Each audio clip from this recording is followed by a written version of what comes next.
नमस्कार, स्वागत आहे तुमचं माझ्या चॅनलमध्ये. मी अंजली. आज करणार आहे आलू मेथीची भाजी. त्यासाठी लागणारं साहित्य आहे बटाटे, मेथी चिरून घेतलेली, हळद, मीठ, लसूण वाटून घेतलेला, मोहरी, जिरे आणि शेंगाचं कूट. चला तर आपण कृतीकडे जाऊ. कढईमध्ये तेल घेतलेलं आहे. तेल छान तापल्यानंतर त्यात जिरे, मोहरी टाकून घ्यायची आहे.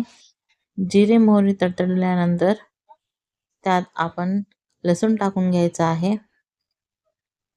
लसूण छान भाजल्यानंतर आपण त्यात लगेचच बटाटे टाकून घ्यायचे आहेत.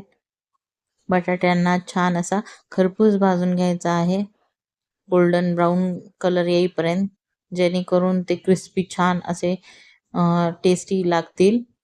आणि मुलांच्या डब्यांसाठी तर फ्रेंच फ्राईज सारखे लागतील. ह्या हिशोबाने जास्त भाजून घेतलेले आहेत बटाटे.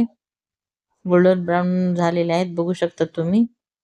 आता गोल्डन ब्राऊन झालेल्या बटाट्यात आता मेथी, चिरून ठेवलेली मेथी घालून घ्यायची आहे.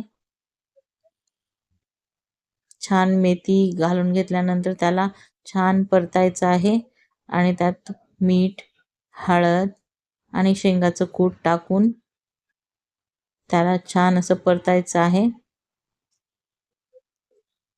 आणि 2 मिनिटे झाकून ठेवायचं आहे. रेसिपी आवडल्यानंतर लाईक, शेअर, सबस्क्राईब करा आणि कमेंट करून सांगा. Thank you for watching.